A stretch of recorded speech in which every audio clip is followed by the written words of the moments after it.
future of America's cities and towns lies not in bike lanes or food trucks or even cat cafes, which are a thing, but something far less tangible and only moderately less exciting: open data.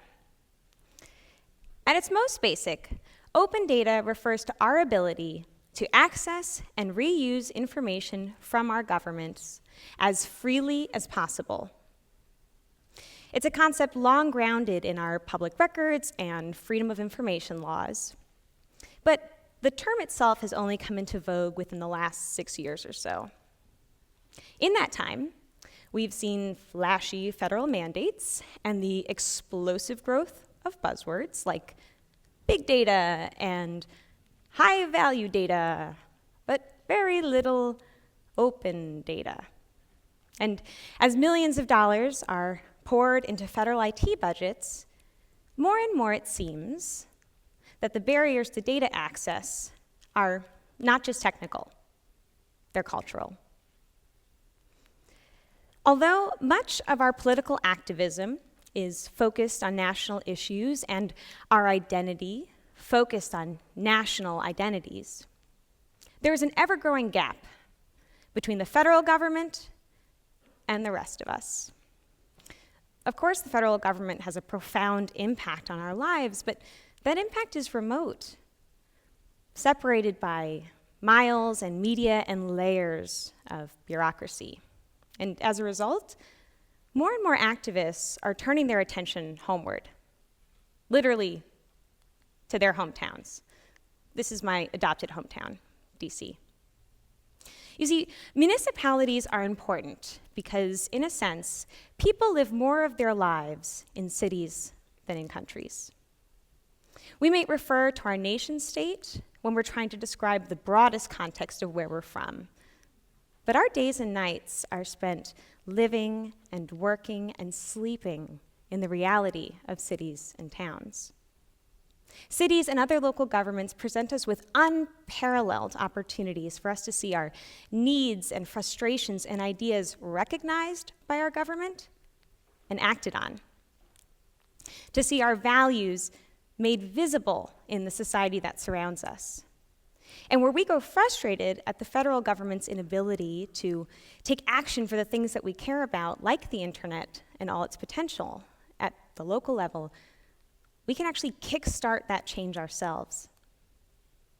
Right here, this year, in Washington, D.C., local information freedom fighters not only got our neighborhood associations online, our most hyperlocal form of government, the ANCs, they also liberated the legal code behind the city itself. Before local developer Tom McWright took on the challenge, DC residents, in order to read our laws, had to either navigate a complicated, proprietary, pretty mediocre web experience that was completely controlled and unsearchable, mostly unsearchable, or pay $800 plus tax and shipping to get access to these documents. Today, anyone can read DC's laws online for free, as it should be. And cities all over the country are following in DC's footsteps. But this is just the beginning. Our neighbors in Montgomery County, Maryland, and in Philadelphia, Pennsylvania, are among the 20 municipalities who have passed open data policies. And although there are the big cities amongst them, like New York and San Francisco, increasingly smaller communities are trying to democratize their data. This year, South Bend, Indiana, with a population of about 100,000 people, became the smallest city in the country to pass an open data policy. And spoiler alert, it's a great one. And even communities that don't have policies, like De Leon, Texas, population 2,400, are also finding ways to put public information where the public can actually find it. This is the transformative power of open data. It's the restoration of civic capability, that feeling that we as individuals, members of the public, members of government, can not only learn everything about the world that surrounds us, we can also contribute to the quality and the completeness of this knowledge.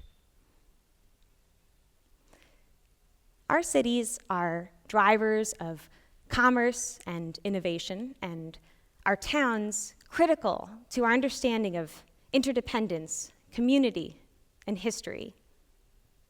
Municipalities are at the heart of our culture and our society, and so it makes sense for them to be at the heart, the driving vision for what it means to have an open government.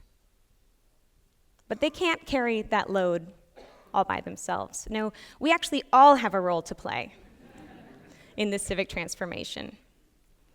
If you're a developer, consider yourself newly dubbed a happy civic hacker. Learn how you can use your skills for your community by asking, by volunteering, and seeing if you can attend a meeting of your local Code for America brigade.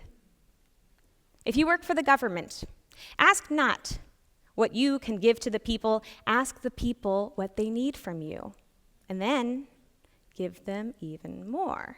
Probably everything, but we'll start somewhere. If you're a policymaker, we need you to help work with your city to create policies and plans for open data and technology that have a long view, so that these things don't die with every administration change.